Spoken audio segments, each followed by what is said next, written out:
Je m'appelle Hamzat Boukari Yabara, je suis né au Bénin, à Cotonou, d'un père béninois et également un peu togolais, puis d'une mère martiniquaise. Donc je suis à la fois africain et en même temps donc caribéen. Je suis historien, donc de formation principalement. J'ai fait une thèse en histoire. J'ai également étudié donc les sciences sociales. Et je suis donc spécialisé principalement donc sur l'histoire de l'Afrique et du panafricanisme, ce qui inclut également donc l'histoire des Amériques noires, donc à la fois Amérique latine, Amérique du Nord, mais également Caraïbes. J'ai enseigné donc pendant un peu plus d'une année donc à Montréal en tant que chercheur post-doctoral à l'Université de Montréal, à la fois au département d'anthropologie et de sciences politiques. Et puis j'ai également enseigné et fait des recherches au niveau de la Palestine et de tout le Moyen-Orient en me concentrant un petit peu sur la question des Noirs dans cet espace géopolitique très important. Voilà, et actuellement je suis en train de travailler sur plusieurs choses. Donc d'une part un ouvrage qui devrait sortir bientôt concernant Kwame Nkrumah, donc la grande figure du panafricanisme. Et puis également un certain nombre d'autres projets qui sont en lien à la fois avec mes activités militantes.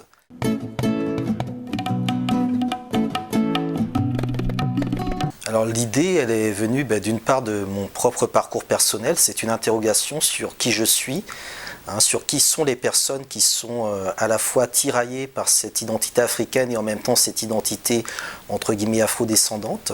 Et d'autre part, c'est aussi le constat qu'il y avait très peu d'ouvrages consacrés à l'histoire du panafricanisme et que cette histoire, je n'ai pas eu l'occasion de l'apprendre à l'école et qu'il était important que je puisse moi-même l'écrire, la produire et en donner ma propre vision, tout en sachant que c'est une histoire qui accompagne bien évidemment des luttes politiques, sociales, économiques et culturelles.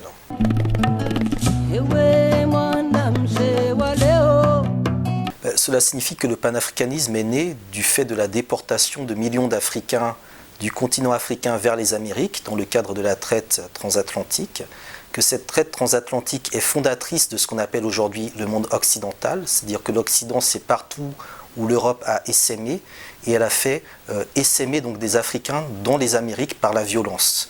Donc déjà c'est une histoire de violence. Donc par conséquent, pour penser le panafricanisme, il faut penser la réconciliation des Africains de l'extérieur avec leur continent d'origine, la réconciliation des Africains entre eux par rapport à une histoire de division, puisque la traite s'est faite sur la base de la division des Africains. Et enfin, je pense la nécessité de comprendre que nous sommes dans un monde, dans un espace qui est effectivement occidentalisé, l'Afrique de l'Ouest, mais que dans cet espace occidentalisé, il faut être capable de proposer des contre-histoires. Et l'histoire du panafricanisme, c'est justement la contre-histoire du modèle occidental que l'on veut nous donner. L'histoire du panafricanisme, elle a plus de 2 siècles d'existence. Elle est apparue au moment notamment donc, de la révolution haïtienne, donc fin du XVIIIe siècle, donc en même temps que les grandes révolutions. Et par conséquent, l'histoire du panafricanisme, c'est réellement l'histoire contemporaine de l'Afrique. Donc là aussi, il y a une réappropriation de la durée historique qui permet de repenser différemment les mutations, les résistances des sociétés africaines et qui permet aussi de redonner une autre perspective et de comprendre que ce n'est pas depuis 1960 que l'on cherche à gagner notre indépendance, mais depuis bien avant. Donc tout cela me semble essentiel et dans cet espace, dans ces circulations, l'Afrique de l'Ouest a toujours été particulièrement importante parce que c'est dans cet espace que l'on peut trouver quelques-uns des plus grands royaumes précoloniaux, le Songhai, le Mali, le Ghana, etc. Et c'est également dans cet espace que vont revenir les premiers lots d'Africains revenus donc des Amériques et qui vont donc tenter de s'installer notamment au Libéria, mais également dans des territoires qui deviendront plus tard le Bénin, le Nigeria, l'Angola et également donc le Cameroun.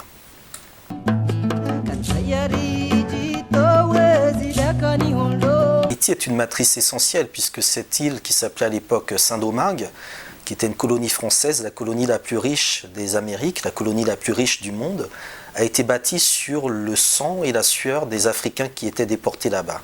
Au moment où éclate donc la Révolution française en 1789, on a à Saint-Domingue environ 550 000 habitants, dont 500 000 sont des Noirs esclavagisés venus d'Afrique et souvent nés en Afrique. Donc lorsqu'éclate l'insurrection avec le serment de Bois-Caïman en 1791, eh bien, ce sont réellement des Africains venus du continent avec le souvenir du continent qui prennent leur liberté et qui ensuite vont mener une guerre d'indépendance très importante. Et au terme de cette guerre d'indépendance, qui est marquée par la défaite de l'armée française, de l'armée de Napoléon, la plus puissante armée jamais envoyée dans les Amériques à cette époque-là, au terme donc de cette victoire, eh bien, la République noire d'Haïti est proclamée. Et c'est à partir de ce moment que les Africains entrent de plein pied dans l'histoire des relations internationales. Les relations internationales sont fondées sur l'utilisation du droit et sur l'utilisation de la force. Et le cas d'Haïti va toujours être un cas juridique et un cas militaire très important pour comprendre comment par la suite on va faire en sorte que cette expérience haïtienne soit constamment discréditée, marginalisée, censurée, pour qu'elle ne puisse jamais inspirer d'autres peuples, puisque la victoire des Africains de Haïti, c'est la seule révolution victorieuse d'esclaves contre leurs maîtres. Et ça aussi, c'est très important à garder à l'esprit. Le deuxième événement qui interviendra un peu plus tard sur ce modèle-là, ce sera peut-être la révolution cubaine, mais en tout cas, d'un point de vue historique, Haïti est réellement le point de départ de cette histoire, et ce sont les intellectuels haïtiens qui, à travers leurs travaux scientifiques, littéraires, politiques, je pense notamment à Anténor Firmin qui a écrit donc l'essai sur l'égalité des races humaines, vont contester tout le discours colonialiste qui va se mettre en place dans la seconde moitié du XIXe siècle. Et c'est un Haïtien, Benito Sylvain, qui fera le voyage jusqu'à la cour du roi Ménélique II, au lendemain de la victoire de l'Éthiopie lors de la bataille d'Adwa contre l'Italie en 1896. Donc Benito Sylvain ira voir Ménélique II et lui expliquera qu'il est essentiel que l'Éthiopie, qui était indépendante et qui a toujours été indépendante, Haïti qui a arraché son indépendance et le Libéria qui avait été créé par des anciens Africains libérés s'unissent et forment la première union des États africains en mesure de défendre l'intégralité des Africains sur la surface du globe. Donc Haïti est réellement le point de départ de cette histoire et je crois qu'aujourd'hui la situation de ce pays, la situation contemporaine de ce pays doit être le fer de lance de la renaissance panafricaine.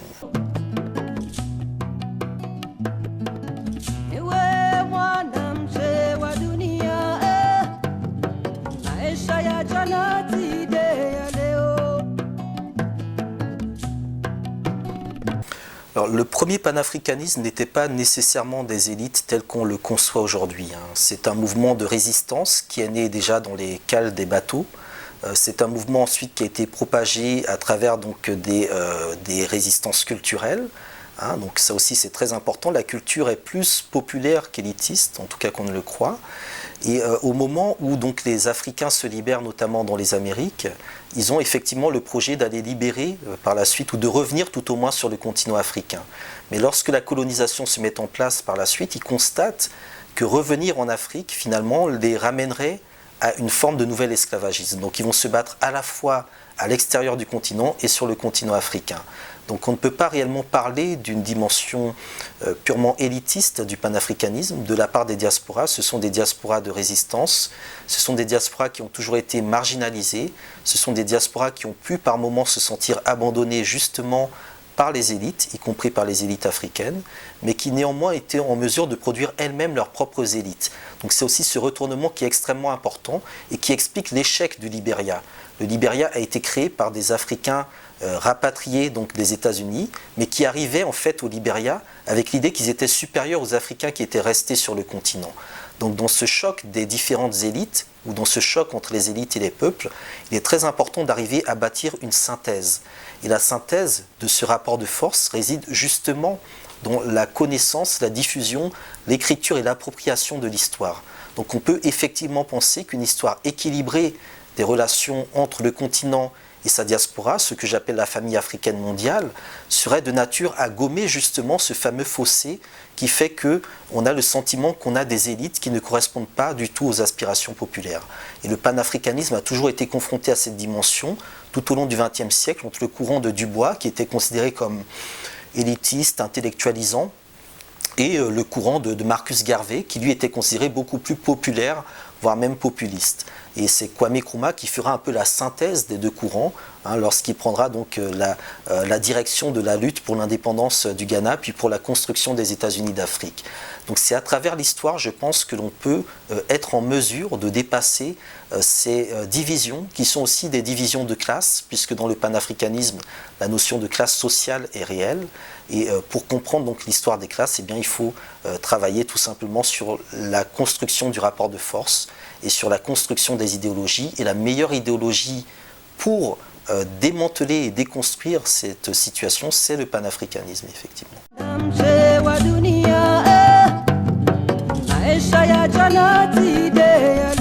Le rapport de force, déjà, il se construit à l'intérieur des différentes factions. Lorsqu'on étudie l'histoire de la révolution haïtienne, on constate qu'il y avait la position de Toussaint Louverture, donc, qui était le chef de cette révolution, mais qu'en même temps, il y avait plusieurs factions.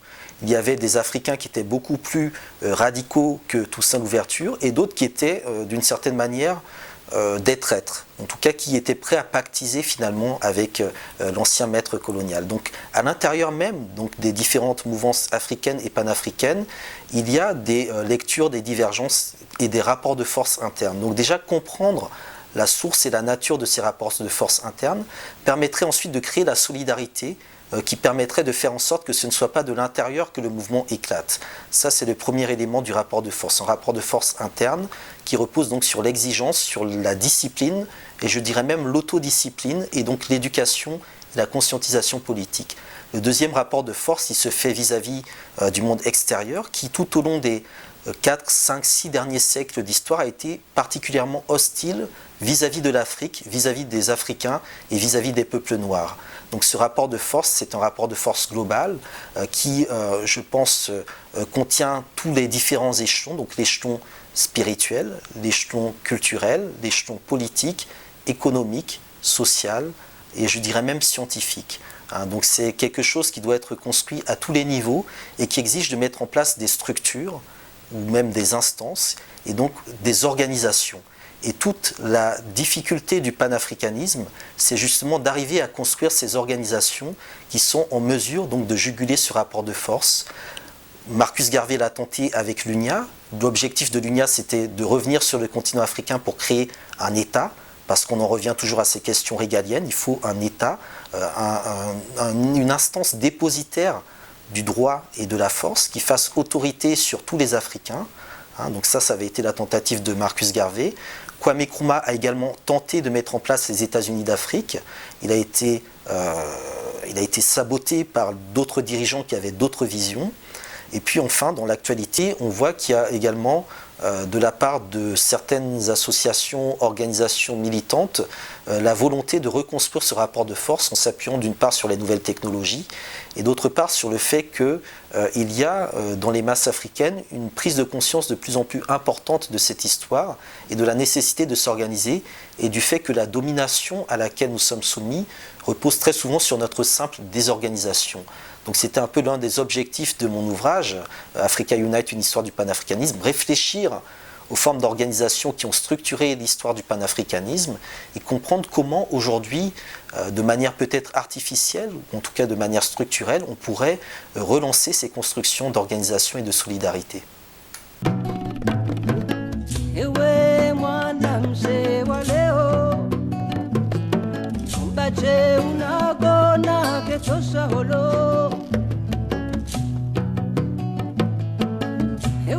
La construction en fait, du panafricanisme et du panarabisme dans le rapport conflictuel en fait, renvoie tout simplement à la difficulté d'une part d'aborder la question donc, de la traite transsaharienne, de l'implication des Arabes dans l'esclavage des Noirs. C'est, je pense, quelque chose qui doit être débattu en interne entre Africains et Arabes parce que c'est souvent un argument utilisé par l'Europe, tout simplement pour se dédouaner de ses responsabilités.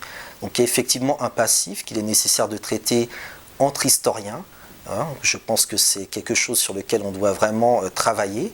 Et d'autre part, il y a également une situation géopolitique assez particulière qui fait qu'en Afrique du Nord, il y a effectivement des peuples arabes. Et la question des peuples arabes, elle est plus large, elle dépasse le cadre de l'Afrique, elle amène à s'interroger sur les limites même de l'Afrique. Dans l'introduction de mon ouvrage, je fais référence notamment à la définition du terme Afrique. Et je fais mention de l'Inde. Et dans ma conception de l'Afrique, le continent africain va jusqu'à l'Inde. Et c'est très important parce que ça permet de repenser différemment la construction du Moyen-Orient.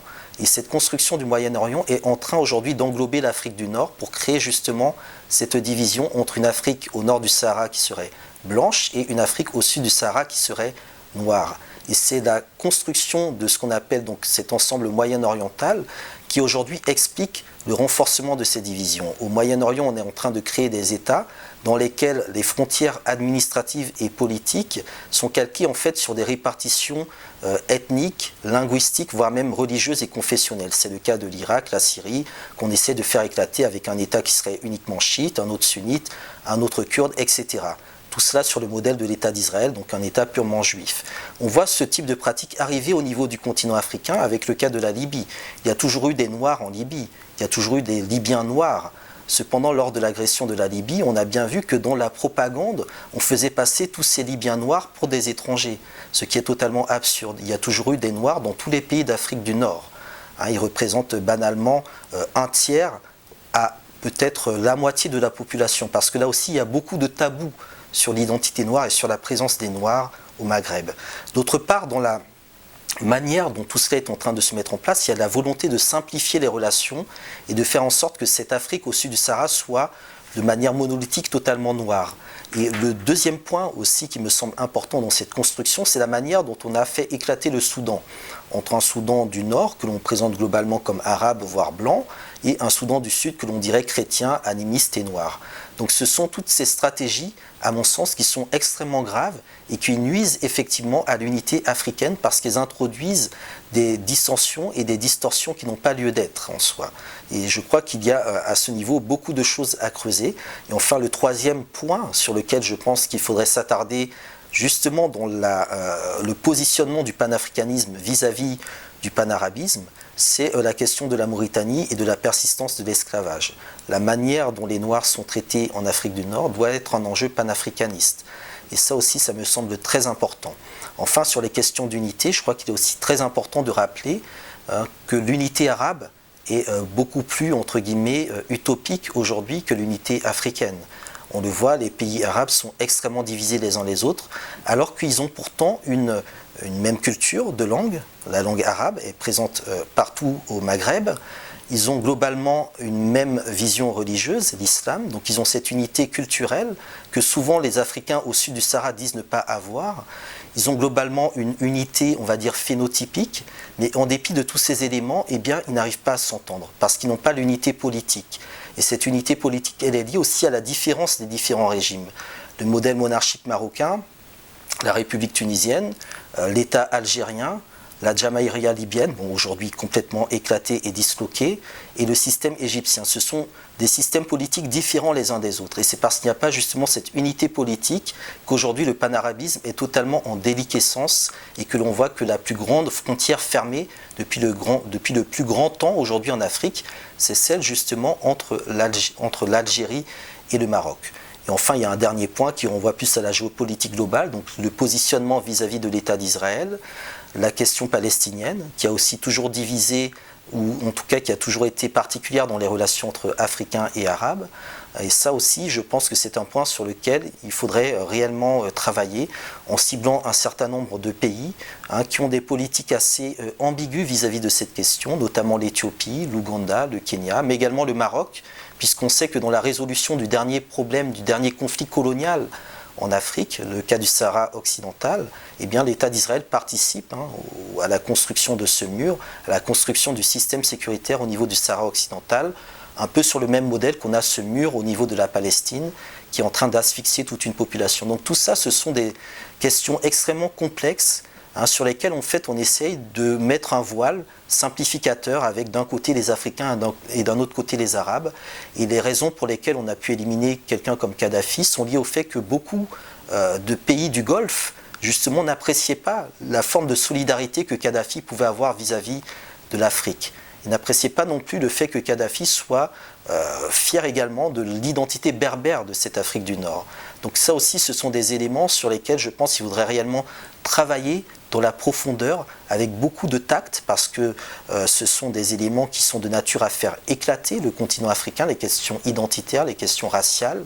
Et la meilleure histoire, encore une fois, qui serait en mesure, je pense, de capter toutes ces subtilités, c'est précisément l'histoire du panafricanisme, parce qu'elle contient chacun de ces éléments, le rapport avec le monde arabe, la question palestinienne, qui est une question africaine et coloniale, hein, et enfin les relations dans le cadre du système international.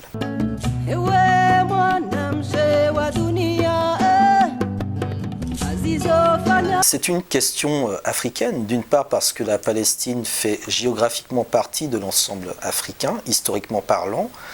D'autre part, on sait que toute la résolution de la question palestinienne est liée au positionnement de l'Égypte, mais également de quelques autres pays comme l'Algérie.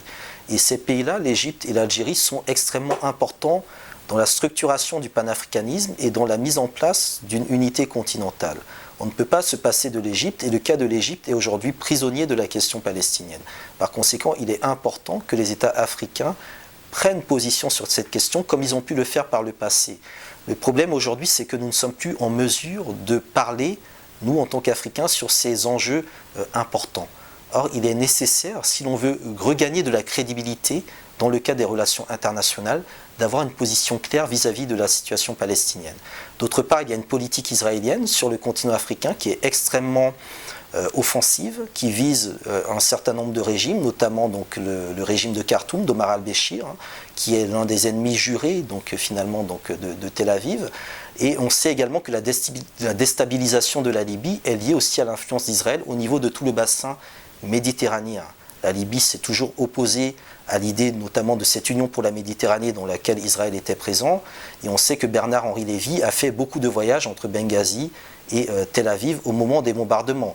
Et d'ailleurs, l'un des soutiens de l'État d'Israël aux rebelles libyens, c'était la reconnaissance immédiate par la Libye post-Kadhafi, de l'existence de l'État d'Israël. Donc il y a énormément d'intérêt au niveau de l'Afrique du Nord pour l'État israélien, et d'autre part, il y a aussi beaucoup d'intérêts économiques, prédateurs de la part de l'État d'Israël dans un certain nombre de conflits en Afrique centrale. Donc il y a vraiment une géopolitique qui doit amener les Africains à comprendre que cette question palestinienne n'est absolument pas neutre.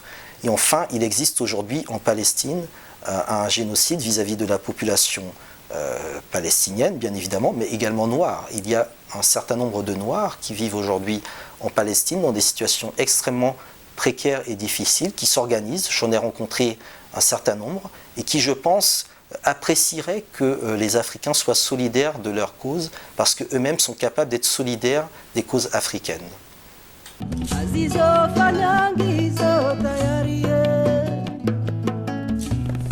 L'Amérique du Sud est très importante parce que c'est dans cette partie du monde que la majorité des Africains déportés ont été conduits.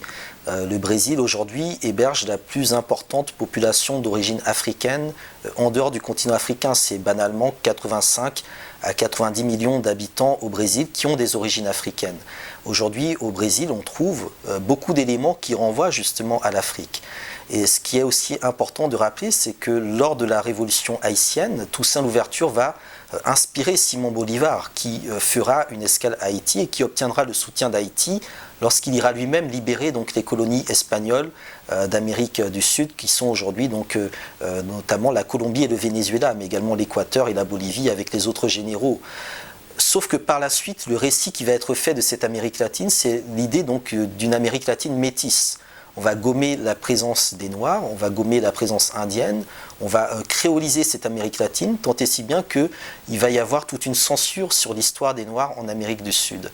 Et cette censure qui s'est mise en place dans les différentes républiques sud-américaines concernant la participation des Noirs dans la libération et dans les guerres d'indépendance.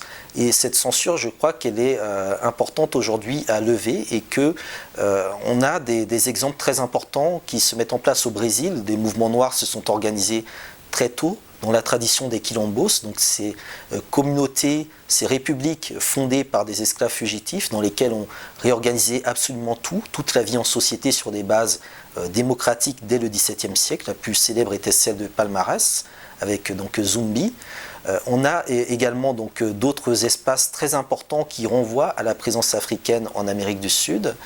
Et enfin, je crois qu'on a aussi dans cette relation entre l'Afrique et l'Amérique du Sud des personnages qui me semblent importants. Le dernier en date était bien évidemment Hugo Chavez, président du Venezuela, qui a toujours été solidaire avec les causes africaines et panafricaines. Et je crois que c'est très important que l'on comprenne que la manière dont Chavez a été attaqué, notamment par la presse néolibérale de droite, qu'elle soit vénézuélienne, américaine ou occidentale, est une attaque de tous les Africains. Les caricatures de Chavez montrent régulièrement un homme avec des cheveux frisés, des grosses lèvres d'Africain, un nez africain. Et c'est réellement l'Africain qui est derrière Chavez qui était visé. Tant et si bien que Chavez a pris les devants en expliquant qu'il était absolument fier de ses origines africaines, qu'il était fier d'être un Africain et que c'est précisément par rapport à la manière dont il réhabilite l'identité africaine, mais également l'identité précolombienne du Venezuela, qu'il est attaqué par les lobbies néo-impérialistes. Et Chavez, au niveau du Venezuela, va développer toute une politique donc, bolivarienne, effectivement, donc la mise en place de missions sociales, d'une diplomatie très active vis-à-vis donc, des pays du Sud, vis-à-vis du continent africain, etc. Il va également être le premier soutien à Haïti lorsqu'il y a des missions humanitaires qui sont faites en Haïti et que l'on fait en fait une analyse objective de ce qui se passe sur le terrain. On constate qu'à chaque fois, les seuls camps qui respectent les normes humanitaires des Nations Unies, eh bien, ce sont très souvent les camps vénézuéliens. Et ça aussi, je crois que c'est quelque chose qui est très important à rappeler, cette solidarité qu'a pu avoir donc l'Amérique du Sud et que continuent à avoir des régimes sud-américains, également caribéens, avec tout ce qui renvoie à l'Afrique. Et c'est un combat difficile parce qu'aujourd'hui, on a totalement oublié que l'Amérique du Sud faisait partie et continue de faire partie de cette histoire du panafricanisme. Et donc, dans mon ouvrage, j'avais réellement tenu à ce qu'il y ait tout un chapitre consacré à l'Amérique du Sud, parce que très souvent, on n'a qu'une vision, entre guillemets, mainstream, concentrée sur les Noirs des États-Unis, alors que les Noirs du Brésil, les Noirs du Venezuela, les Noirs de Colombie sont extrêmement importants dans cette dynamique. Et vous l'avez rappelé, Marcus Garvey, c'est en voyageant dans la Caraïbe et en Amérique centrale, au Costa Rica, au Panama, au Pérou, en Équateur, eh bien qu'il prend conscience du sort commun des populations noires dans cette partie du monde. Et c'est à partir de là qu'il lance réellement son mouvement pour la rédemption et la fierté nègre, où que les nègres se trouvent dans le monde.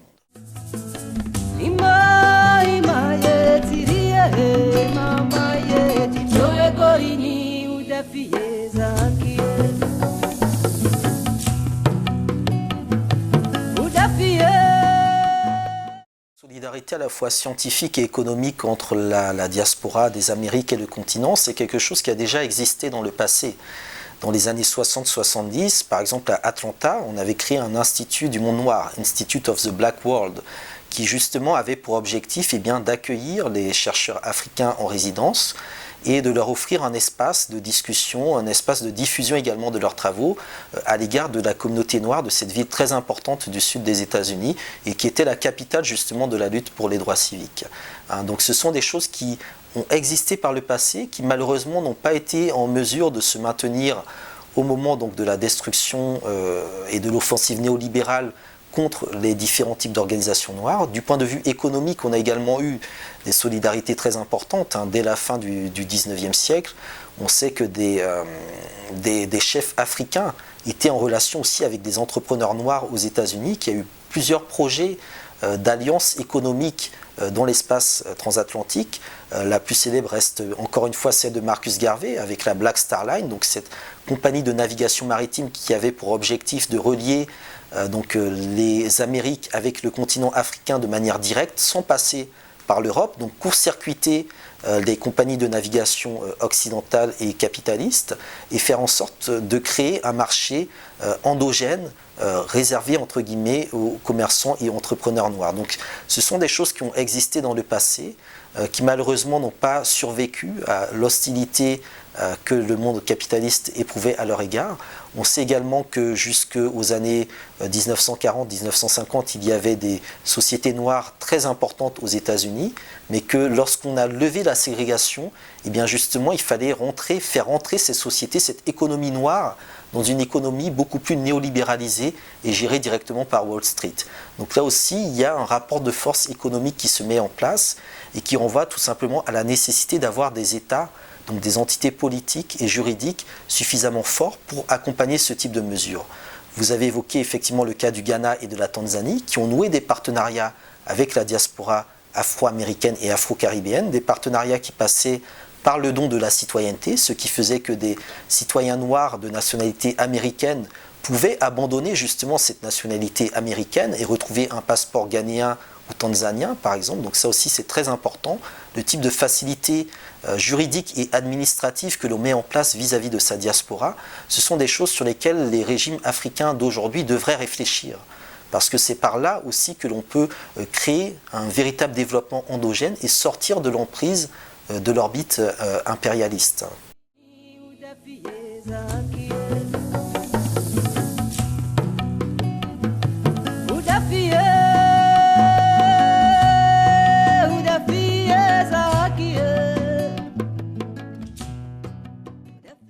Alors il y a eu des relations, il y a eu des intérêts réciproques. Donc effectivement, Ho Chi Minh a été assisté à des meetings de Marcus Garvey à Harlem. Marcus Garvey lui-même était influencé par les nationalistes irlandais, mais également les nationalistes égyptiens. Donc il y a une circulation des différents nationalismes à cette époque-là qui est extrêmement importante. Et il faut également noter que la plupart des mouvements noirs, notamment aux États-Unis, ont ensuite inspiré d'autres mouvements. Aucune population, plus que les Noirs, n'a résisté aux États-Unis contre l'oppression. Par conséquent, tous les autres qui ont tenté également de faire valoir leurs droits, leur identité, se sont inspirés de ce que faisaient les Noirs. Et ça aussi, je crois que c'est très important du point de vue organisationnel. Maintenant, au niveau des contacts, on sait que quelqu'un comme Dubois, qui a été le grand organisateur des congrès panafricains dans la première moitié du XXe siècle, a fait des voyages assez réguliers en Chine, mais également en Union soviétique. On sait qu'il était très proche de la philosophie de Gandhi, tout en sachant que la philosophie de Gandhi visait à libérer les Indiens et qu'elle est effectivement très particulière vis-à-vis de la situation des Noirs et des Africains. Donc proximité ne veut pas dire adhésion, mais il y avait néanmoins des connexions qui se sont faites à cette époque-là entre donc les mouvements indiens et les mouvements africains. Quant au rôle même de la philosophie asiatique, je pense qu'il n'a pas lieu d'être, parce que dans le cas des humanités classiques africaines, on a suffisamment de sources philosophiques qui sont en mesure de répondre aux attentes des populations africaines. Alors, on a des concepts comme l'Ubuntu qui se développent et qui se sont développés dans des cadres panafricains au niveau de l'Afrique australe et de l'Afrique de l'Est, l'Ujamaa, un certain nombre de concepts qui existent déjà. Donc aujourd'hui, je crois que la tâche principale, c'est justement de réhabiliter politiquement ces concepts, de la même manière que les systèmes politiques japonais, chinois, indo-chinois en général, reposent effectivement sur des philosophies ou des spiritualités. Et donc de réhabiliter ces concepts, ces humanités africaines, et de les retranscrire dans une réflexion politique. Et quelques hommes l'ont fait au niveau du continent africain. Il y a le cas bien évidemment de Thomas Sankara, lorsqu'il renomme la Haute-Volta en Burkina Faso, il y a toute une réflexion sur la philosophie politique africaine, vis-à-vis notamment de la démocratie libérale occidentale, qui elle s'appuie sur d'autres types de pensées. Lorsque Kadhafi écrit son fameux livre vert et qu'il réfléchit sur une autre théorie, une troisième voie, etc., il y a aussi l'idée de réfléchir aussi sur la pensée philosophique. Donc on a dans les constructions africaines et panafricaines, bien évidemment, beaucoup de références à la philosophie. Edward Blyden, l'un des premiers grands pères fondateurs du panafricanisme, a beaucoup réfléchi sur le christianisme, sur l'islam, et également sur les religions orientales. Donc tout cela, on le maîtrise déjà au niveau africain parce que dans bien des cas, ce sont des philosophies ou des spiritualités qui ont une partie de leur origine, voire même l'intégralité de leur origine en Afrique, notamment en Éthiopie. Donc aujourd'hui, le grand défi, c'est de se réapproprier tous ces éléments et de les réactualiser et de les retranscrire dans des structures et des organisations en mesure de tenir le choc auquel l'Afrique est confrontée, ce fameux choc des civilisations qui s'appuie sur une capacité à effacer totalement la culture africaine, de la même manière que la colonisation s'était fondée sur la nécessité d'effacer l'intégralité de la culture africaine, qui était jugée comme contre-progressiste, voire même réactionnaire. Très bien.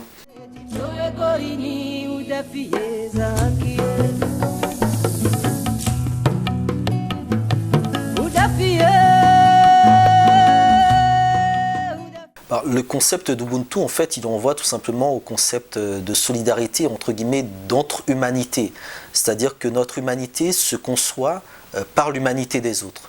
Par conséquent, il est très important de réhabiliter un élément consubstantiel de l'identité africaine qui est celui de la dignité humaine. Oui, donc l'Ubuntu, très rapidement, pour conclure, en fait, c'est un concept philosophique qui s'inscrit effectivement dans cette idée de renaissance africaine, de reconstitution et de reconstruction donc, de la dignité et de l'être africain. Le concept d'Ujamaa, il est davantage situé dans la politique très particulière et très intéressante et originale de Julius Nyerere, qu'en 1967, alors président de Tanzanie, décide d'opérer une rupture radicale avec le paradigme occidental et en fait de se recentrer sur des valeurs africaines. Et parmi ces valeurs africaines va émerger celle de solidarité, de fraternité, de collectivité, de collectivisme. Donc l'Ujamaa qui va souvent être traduit de manière un peu impropre comme un socialisme africain et qui en fait renvoie en fait à l'idée de mettre en commun les efforts pour avancer. Et je crois que ce concept d'Ujamaa, il est en quelque sorte l'équivalent du ciment qui fonde la société.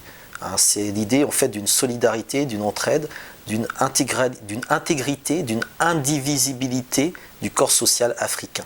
Et je crois que c'est un concept qui gagnerait très clairement à être propagé à l'ensemble du continent africain et qui, dans un premier temps, s'était appuyé vraiment sur une politique très particulière de la Tanzanie qui visait à atteindre l'autosuffisance, donc compter sur ses propres forces. Et à partir du moment où on compte sur ses propres forces, eh bien, on est en mesure d'aider les autres de manière totalement indépendante.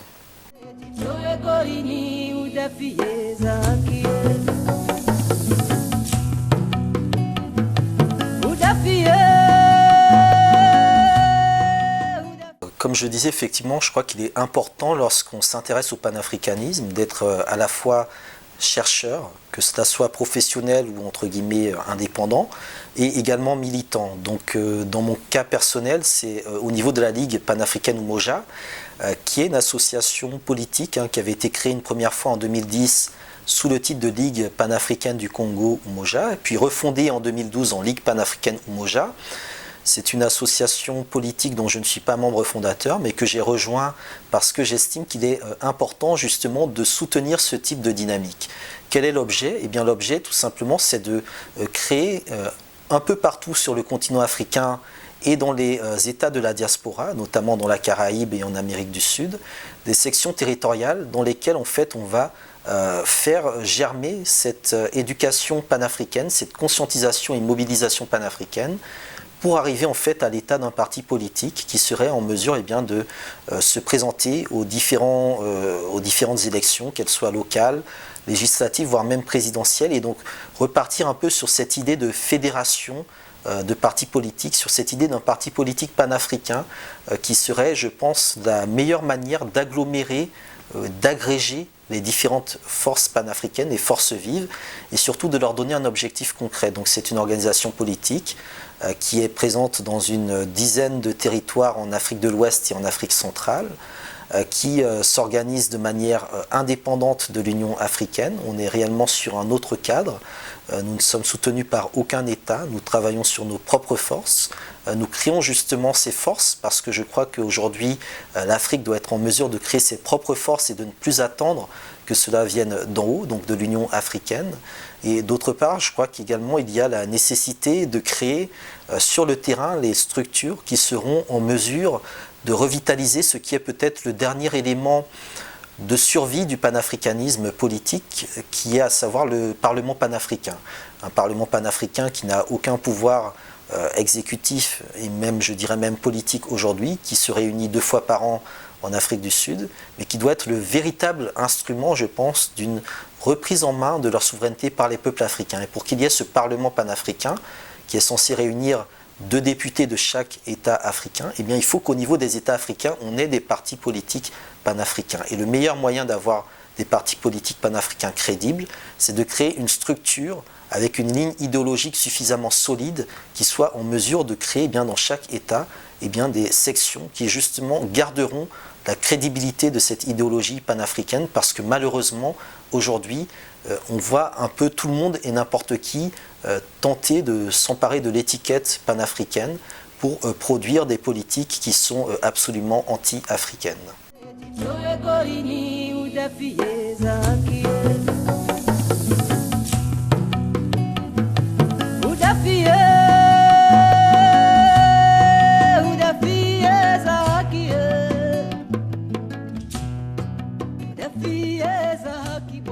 La question de la coopération, de l'intégration africaine, je pense qu'elle va dans le mur, parce qu'elle ne s'appuie aujourd'hui que sur l'intégration économique.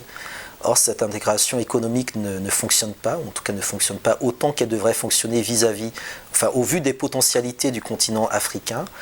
Et je crois que ça ne fonctionne pas parce que justement il n'y a pas cette unité culturelle. Et l'unité culturelle, on l'a construite à travers l'histoire. Et l'histoire, c'est la seule discipline qui est en mesure d'aborder les conflits de manière froide.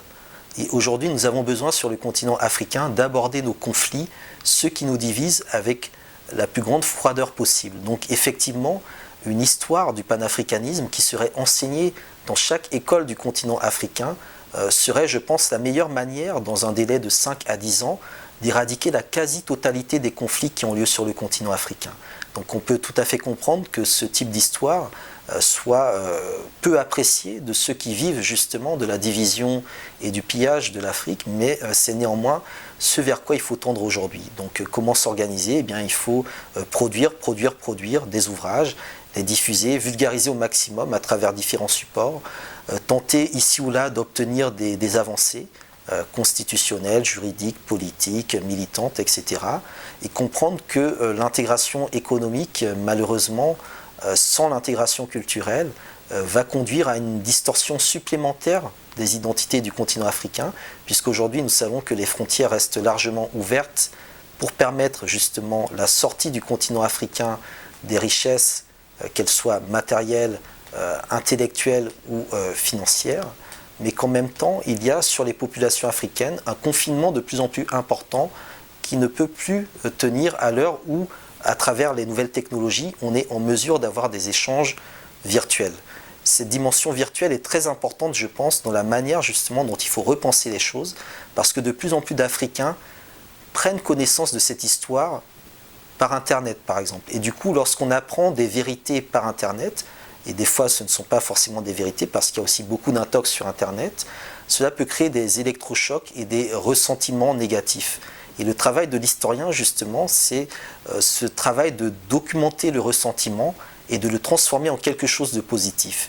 Donc aujourd'hui, ce dont l'Afrique a éminemment besoin pour avancer et pour s'unir, c'est d'une part donc des historiens de l'Afrique, des historiens panafricains, et d'autre part, je pense, une autre catégorie sociale qu'on a trop négligée, ce sont des psychiatres. Nous avons besoin aujourd'hui de personnalités comme Frantz Fanon, qui sont capables justement d'étudier les difficultés, entre guillemets, je ne dirais pas psychologiques, mais en tout cas tout le trauma qu'éprouve le peuple africain, mais également les peuples caribéens qui s'interrogent sur leur identité. Et tout cela est inscrit dans l'histoire parce que l'histoire du panafricanisme, c'est une histoire de violence. Le panafricanisme, c'est la violence. On a déporté des millions d'Africains, on a détruit leur ethnie, c'est-à-dire qu'on a détruit leur langue en les empêchant de parler entre eux. On les a mis dans des bateaux avec des peuples qui parlaient une autre langue pour justement briser l'identité, la solidarité ethnique. Une fois arrivé en Amérique, on a créé de la race, c'est-à-dire qu'on a pris un Africain costaud et on lui a fait faire des enfants à différentes femmes, donc on a créé de la race. Ça aussi c'est très important, le racisme, il a été créé comme cela. Donc aujourd'hui, à travers l'histoire, nous devons être en mesure de soigner tous les traumatismes qui sont liés à cette violence. Et ça aussi, je crois que c'est un devoir sur lequel on ne peut plus transiger aujourd'hui.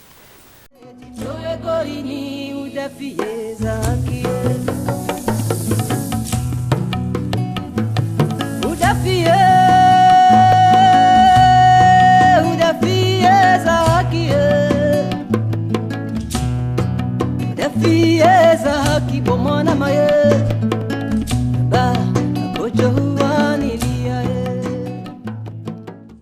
Je ne pense pas que ce soit l'Afrique francophone, entre guillemets, qui soit dépendante de l'ancienne métropole de Paris. Je crois aujourd'hui que c'est davantage Paris qui est dépendant en fait de ces anciennes colonies d'Afrique, tout simplement, d'un point de vue économique, diplomatique, militaire, politique, à tout point de vue. Ce qui fait qu'on est confronté à deux fronts. Il y a un front africain et il y a effectivement un front français. Dans l'histoire du panafricanisme, cette rupture de la part des Africains francophones intervient dès le premier congrès de 1919 avec la figure de Blaise Diagne, qui avait été chargé donc, de recruter pendant la Première Guerre mondiale des Africains en leur disant que s'ils donnaient leur sang pour libérer la France, eh bien, ils obtiendraient les mêmes droits que les Français, la nationalité, etc.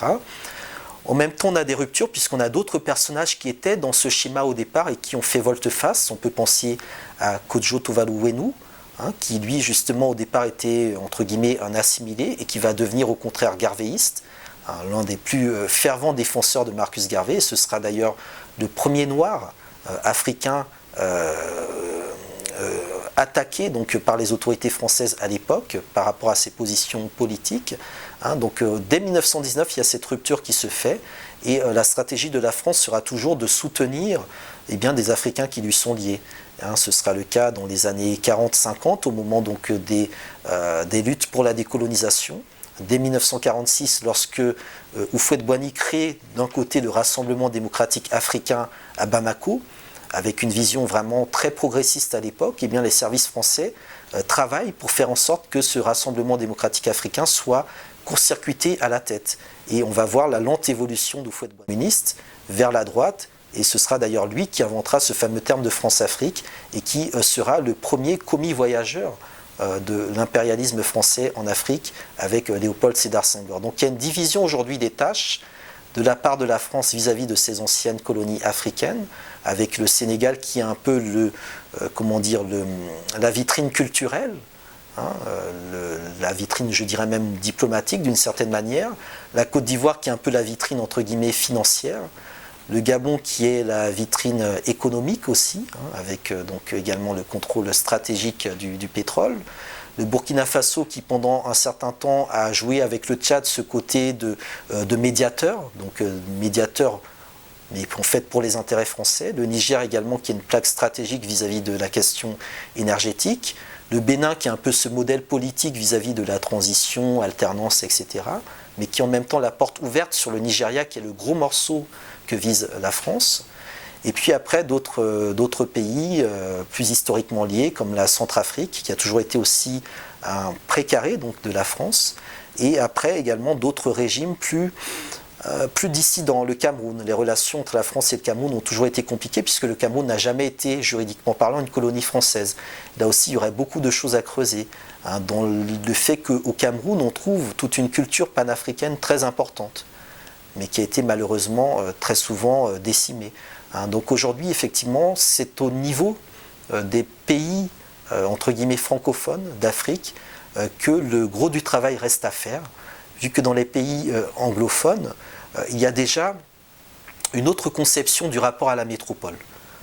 Le colonialisme britannique était différent, on a d'autres modèles, on a d'autres types d'expériences, on a aussi une production scientifique qui est beaucoup plus riche. On a également des figures marquantes comme Kwame Nkrumah. Et tout cela, je crois que du point de vue des francophones, il y a un retard. Il y a un retard de prise de conscience, il y a un retard d'engagement. On a eu des figures clés, des figures marquantes. Patrice Lumumba, effectivement, qui a été très vite éliminé. Thomas Sankara, qui aussi a été très vite éliminé. Le cas de Thomas Sankara est très important parce que lorsque Thomas Sankara prend le Burkina Faso, c'est un pays qui est considéré comme très pauvre. Et en très peu de temps, il mène une révolution qui fait progresser ce pays qui était dit très pauvre et qui le met sur les rails de l'autosuffisance, donc de l'indépendance économique en l'espace de 4 ans. Il s'agit d'un pays pauvre. Donc imaginez ce qu'aurait été un Sankara dans un pays comme la République démocratique du Congo avec toutes les richesses que l'on connaît.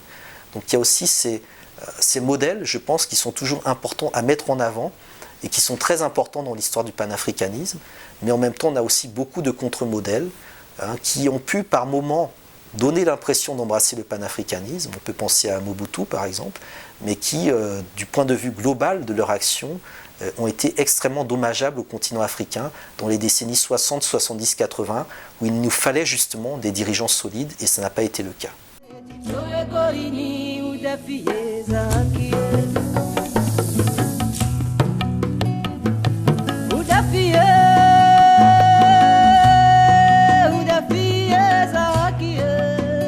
La question de l'authenticité, elle n'est pas vaine. Je pense que c'est une réflexion, c'est un débat à ouvrir. Après, c'est au peuple de s'en emparer et également à l'État, effectivement, d'accompagner ce type de pratique. Néanmoins, dans le cas du Congo, enfin dans le cas du Zaïre de l'époque, il y a, je pense, un certain nombre d'éléments qui nécessitent aujourd'hui de faire le bilan des années Mobutu.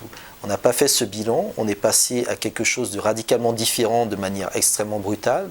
Et il faut arriver à faire ce bilan de 32 années au cours desquelles eh bien, le pays, le Zaïre, a été central à la fois dans la manière dont le reste du continent africain a lutté pour son indépendance. Donc on peut penser aux relations très troubles avec l'Angola, mais également l'Afrique du Sud, mais également dans la manière dont un autre type de panafricanisme, le panafricanisme culturel, fondé justement sur cette idée d'authenticité, d'identité africaine, a pu essaimer dans le reste du monde. Parce qu'aujourd'hui, l'influence africaine la plus importante dans le monde entier, c'est l'influence qui vient du Congo. Donc ce pays, il est stratégiquement très important et il est central. Et c'est bien pour cela que dès le départ, Kwame Nkrumah, lorsqu'il invite Lumumba en décembre 1958 à la conférence des peuples d'Accra, explique très clairement qu'il veut faire du Congo, qu'il veut mettre au Congo la capitale des futurs États-Unis d'Afrique. Donc la question congolaise, elle est centrale. Selon moi, tant qu'on ne met pas le paquet sur le Congo, on aura beaucoup de mal à s'en sortir. Et il est important que le Congo soit l'élément qui fédère le plus grand nombre d'Africains dans une dynamique panafricaniste.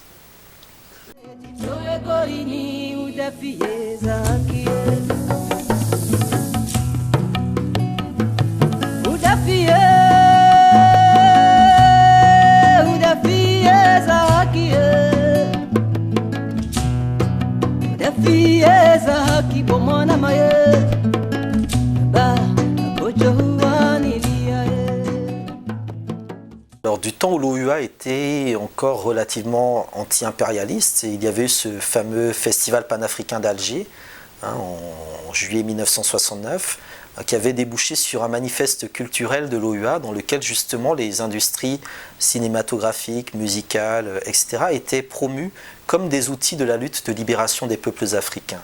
Donc, par la suite, on avait lancé un certain nombre de projets, donc ce projet d'une agence de presse panafricaine, le projet de ce qui deviendra donc un peu plus tard donc le FESPACO, et également d'autres initiatives.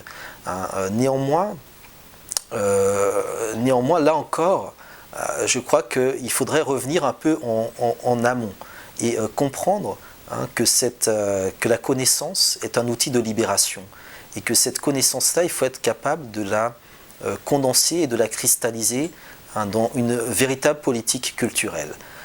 Cette politique culturelle, quelques pays avaient tenté de la mettre en place. On peut penser donc encore une fois au Ghana de Nkrumah lorsqu'il lance le projet de l'encyclopédie Africana Encyclopedia, et qu'il invite donc les plus grands chercheurs noirs à venir à Accra pour travailler sur ce projet. On peut penser à ce qu'aurait pu donner un Sénégal où Cheikh Anta Diop aurait eu la liberté donc de produire et de diffuser réellement ses travaux. On peut penser également à la politique culturelle très intéressante qui était menée à cette époque-là par la Guinée de Sékou Touré, la Tanzanie, etc. Beaucoup de pays africains avaient justement dans leur lutte de libération, après les indépendances, des politiques culturelles audacieuses. Il y a aussi tout le cinéma de propagande africain que l'on peut trouver dans des pays comme le Mozambique et l'Angola, qui était parfois de très bonne qualité. Malheureusement, cette dimension de la culture comme outil de lutte, comme arme de libération, comme disait Amilcar Cabral, a été progressivement gommée par la dimension plus matérialiste de la culture. Il y a eu bien évidemment quelques artistes qui ont continué donc à avoir ce côté militant. On peut penser à Fela Kuti, on peut penser à Bob Marley au niveau de la diaspora, à Myriam Makeba avec le côté d'engagement politique. Néanmoins, du point de vue des structures, des instances, il va y avoir, je pense, à partir du début-milieu des années 80, une véritable désertion de la lutte culturelle de la part des États africains. Une désertion qui s'accompagne bien évidemment d'une situation économique puisqu'en 1980, les pays africains décident de lancer le plan d'action de Lagos, qui justement prévoyait un développement endogène de l'Afrique à partir de ses propres ressources et qui donnait une place à la culture. Mais dans la foulée de ce plan d'action de Lagos, eh bien, la Banque mondiale et le FMI arrivent avec des politiques d'ajustement structurel et chaque État africain va progressivement signer ces politiques d'ajustement structurel dans lesquelles la culture va être immédiatement coupée.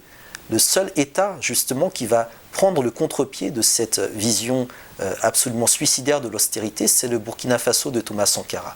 Thomas Sankara instaure une austérité au Burkina Faso, mais c'est une austérité dans laquelle justement la culture, l'éducation, la santé, la femme, la jeunesse, le sport, tout cela est mis en avant et progresse. Et c'est exactement le contraire de ce que prévoyaient les plans d'ajustement structurel. Par conséquent, il fallait bien évidemment éliminer Thomas Sankara pour mettre en place ces programmes d'ajustement structurel dans le reste du continent africain et pour éviter que l'expérience de révolution burkinabé, de révolution sankariste, donc fondée réellement sur l'élément culturel, ne fasse tache d'huile dans le reste du continent africain. Donc aujourd'hui, on est toujours dans cette bataille, la bataille de la culture, la bataille de l'éducation, la bataille de la toile, donc du grand écran, sur laquelle il est important effectivement que l'on soit en mesure de créer nos propres instances.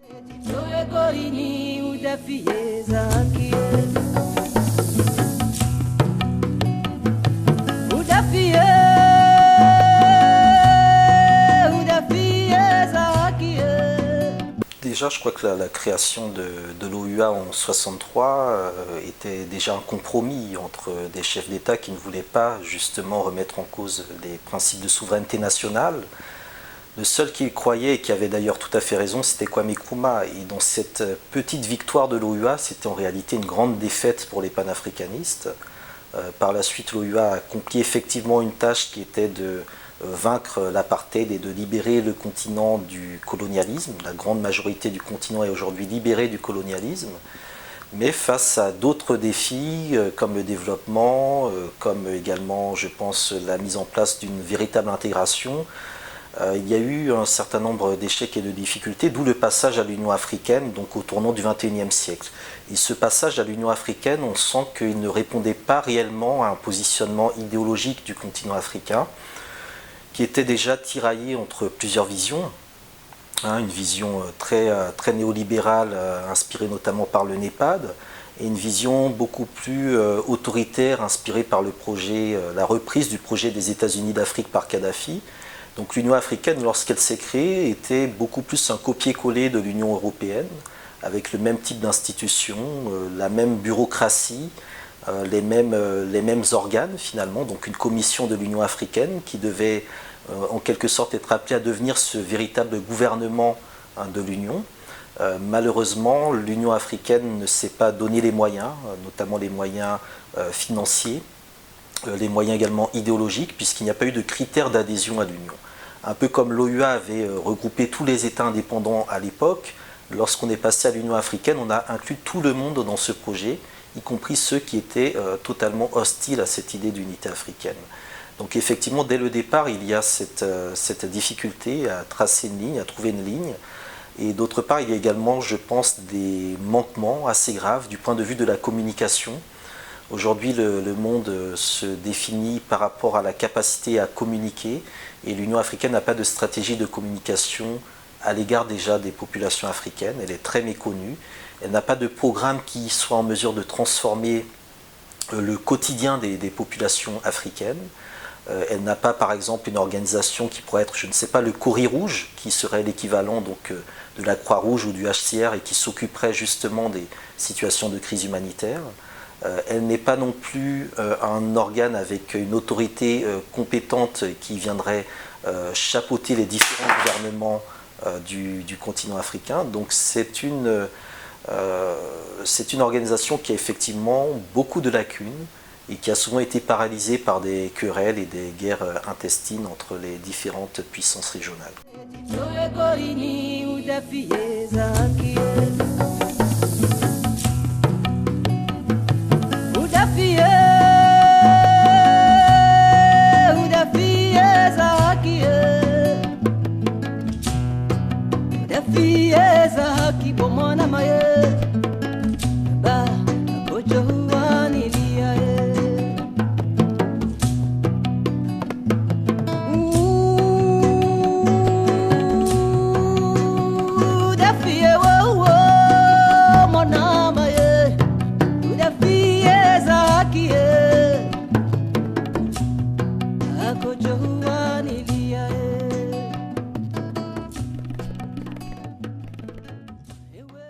crois que c'est là encore un échec de la part des pays africains qui n'ont pas été en mesure, je pense, de créer des institutions qui permettent de penser le monde. Donc des universités de taille internationale, des instituts de géostratégie et de géopolitique en mesure d'analyser tout ce qui se passe dans le reste du monde, puisque dans le même temps, le monde entier est en train de réfléchir à l'Afrique. On crée des centres d'études africaines un peu partout dans le monde. Le dernier, c'est un master d'études africaines qui vient d'être créé à Genève, par exemple. Donc le monde entier réfléchit et étudie sur l'Afrique, mais l'Afrique n'étudie ni sur elle-même, ni sur le reste du monde. Donc dès le départ, on part avec ce retard stratégique qui est immense, qui est énorme. Et ensuite, on est confronté au fait que c'est sur le continent africain que se trouvent les dernières poches de richesse et d'opportunités. Tant et si bien que tout le monde, aujourd'hui, trouve intérêt à s'implanter sur le continent africain. Aussi bien les vieilles puissances qui sont là depuis très longtemps et qui ont systématisé les économies de prédation, donc la France, les États-Unis, la Grande-Bretagne principalement, mais également donc, ce qu'on appelle les pays émergents, donc la Chine, le Brésil, l'Inde, la Russie qui n'est pas tout à fait un pays émergent et qui cherche également à se positionner sur le continent africain et qui tente également, je pense, de surfer sur un rejet relatif de la part des élites ou des classes populaires africaines de ce qu'on appelle le néocolonialisme ou dans l'espace francophone la France-Afrique. Donc il y a tout un échiquier qui est aujourd'hui présent sur le continent africain et je crois que chacune des grandes puissances ou moyennes puissances cherche à jouer sa carte. Il y a également exporter les conflits. Lorsque les Japonais, par exemple, décident de venir en Afrique, eh bien, c'est aussi par rapport aux Chinois, puisqu'on sait qu'il y a une rivalité entre le Japon et la Chine et que les Japonais veulent être partout où les Chinois sont. C'est également le cas, aujourd'hui on le voit de plus en plus de manière assez particulière entre l'Arabie Saoudite et l'Iran. Les deux pays ont une politique africaine et aucun ne veut être mis à l'écart.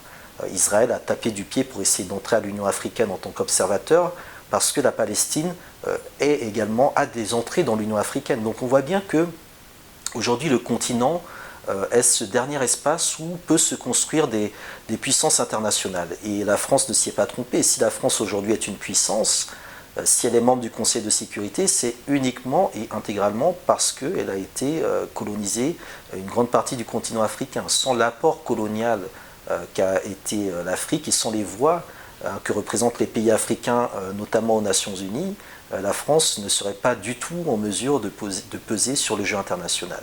Donc le continent africain, c'est effectivement le dernier espace géostratégique où les choses vont se décider. D'autant plus important qu'aujourd'hui, la domination se passe davantage sur les mers, sur les océans. Donc les États-Unis quadrillent déjà l'océan Atlantique avec l'OTAN. Ils ont un contrôle assez relatif du Pacifique avec les liens avec l'Australie, même s'il y a des rivalités dans cet océan Pacifique, notamment autour du Japon, de la Chine et des deux Corées. On vient de le voir avec le fameux essai de bombe à hydrogène de la Corée du Nord. Mais néanmoins, l'océan du XXIe siècle, là où va se jouer la puissance au XXIe siècle, c'est l'océan Indien. Et l'océan Indien, c'est un océan africain, très largement. Et du coup, toute la côte orientale de l'Afrique est de plus en plus importante, notamment pour les États-Unis, qui n'y sont pas localisés géographiquement. Donc Madagascar, la Somalie, les îles de l'océan Indien, tout cela, ce sont des points extrêmement stratégiques sur lesquels je pense qu'il est important que les Africains comprennent qu'ils doivent se positionner et être en mesure d'apporter des formes de protection. Aujourd'hui, il y a une recolonisation rampante du continent africain et il est important que l'on soit en mesure de faire front face à cette adversité et qu'on trouve des bonnes réponses à apporter aux demandes des populations.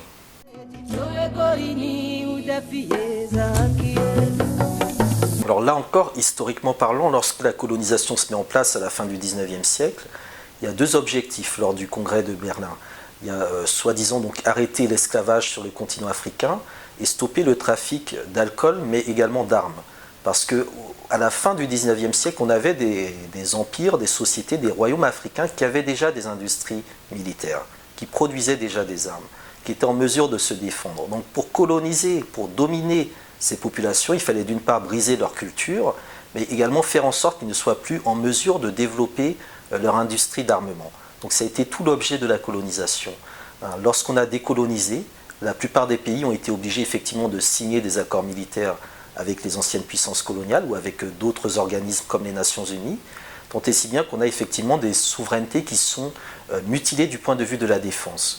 Donc dès le départ, dans ce projet des États-Unis d'Afrique, il y avait effectivement l'idée donc de mettre en place une armée continentale avec un commandement unique, qui aurait été en mesure de répartir les forces d'intervention, de défense et d'interposition sur l'ensemble du continent africain de manière autonome, c'est-à-dire sans dépendre du Conseil de sécurité des Nations Unies, sans dépendre bien évidemment des anciennes puissances coloniales, et de n'être que dépendant finalement de la souveraineté politique des États africains.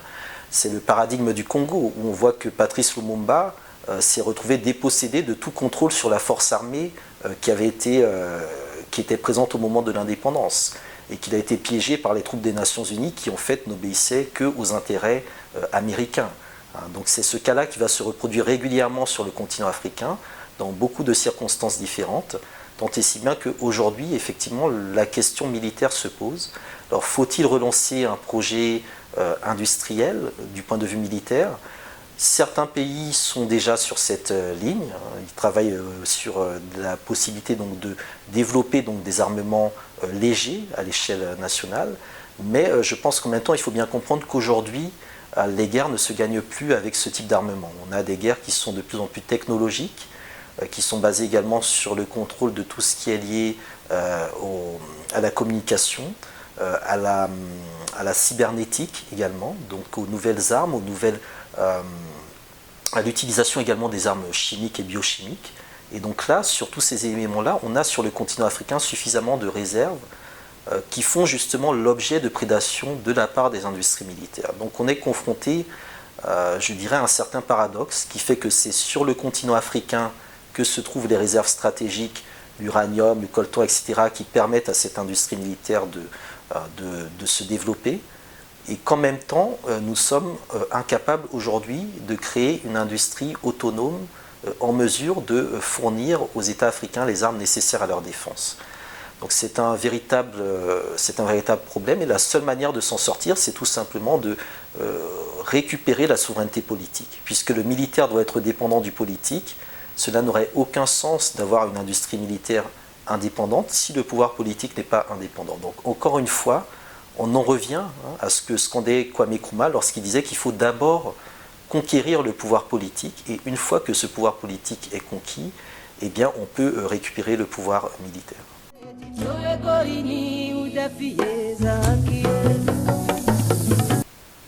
Sur la captation des ressources, je pense que là encore on a affaire à une Union africaine qui est extrêmement timorée, extrêmement timide, qui est largement financée par l'Union européenne et par d'autres organismes internationaux, et qui souvent nous renvoie toujours cette fameuse histoire de son financement. Donc on sait que l'Union africaine est très largement financée par l'Union européenne et par d'autres bailleurs de fonds non africains, et la capacité, je pense, à mettre en place un système de fiscalité, de taxation, justement sur ces ressources, permettrait de s'autofinancer.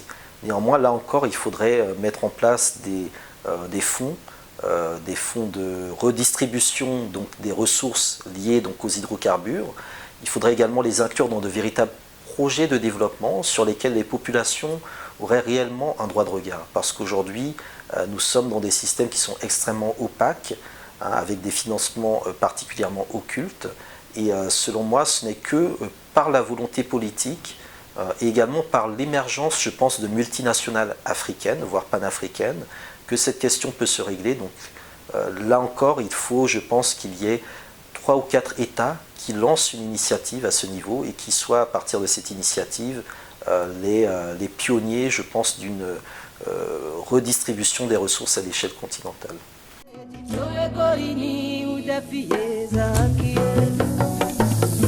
La question en fait de l'image que l'Afrique donne au reste du monde, je crois qu'elle est très importante. Aujourd'hui, il y a plusieurs discours, un discours qui est très afro-pessimiste, qui continue à montrer donc, les guerres, les maladies, les épidémies, etc. Et un autre qui est peut-être un peu trop afro-optimiste, qui se concentre sur ces fameuses classes moyennes, sur l'émergence, sur les gratte-ciel qu'on construit, etc. Et je crois que la construction de l'imaginaire africain par les médias occidentaux joue réellement sur cette division entre plusieurs Afriques et plusieurs classes sociales qui existent sur le continent africain. Comment y remédier? D'une part, il existe aujourd'hui sur le continent africain des manias de la communication. On a des personnes qui sont spécialisées dans ce domaine, qui ont de l'expertise. Ils ne sont pas très nombreux, donc une première des choses, je pense, serait de les soutenir davantage. Nos États et nos populations doivent en être informés.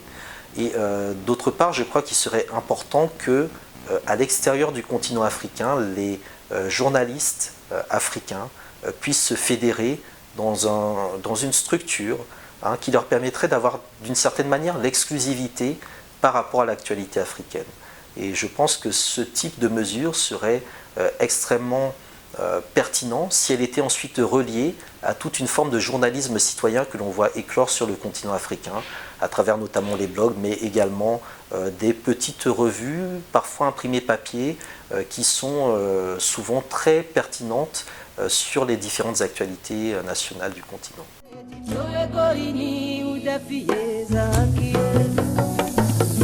Alors, concernant la Russie, concernant Moscou, je pense qu'il faut être relativement prudent parce que déjà du temps de la guerre froide, la présence soviétique en Afrique participait de la division du monde avec les États-Unis. Il y avait un gentleman's agreement entre l'Union soviétique et les États-Unis. Et dans le cas des Africains et surtout dans le cas du panafricanisme, cela fait très longtemps que les soviétiques, que la Russie ou les communistes en général ont tourné le dos au principe de révolution. Donc cela fait très longtemps que Moscou ne soutient plus les révolutions progressistes africaines. Donc je ne suis pas certain que l'on puisse trouver dans Moscou un allié stratégique. Néanmoins, je pense qu'il est nécessaire de tenir compte de cet intérêt, de ce regain d'intérêt de la Russie pour l'Afrique et de ne pas être dupe. La Russie a des intérêts à défendre sur le continent africain, elle les défend de la meilleure manière possible. Il est surtout important que les Africains comprennent et soient en mesure d'analyser les intérêts de la Russie chez eux pour être en mesure de négocier davantage avec la Russie et peut-être effectivement de desserrer l'emprise que les puissances occidentales ont aujourd'hui sur le continent africain.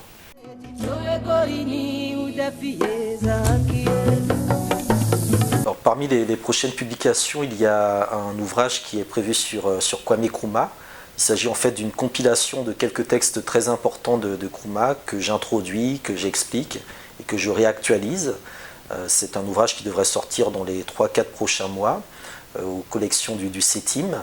Il y a également un ouvrage collectif sur Kwame Nkrumah et Frantz Fanon qui est tiré d'un colloque qu'on avait tenu il y a quelques années à l'École des hautes études, où là on va justement aborder ces deux figures à travers leur dimension interdisciplinaire, donc à la fois la science politique, la philosophie, la psychiatrie, mais également le droit, la géographie, l'histoire et les relations internationales, bref, montrer la diversité de ces figures. Voilà.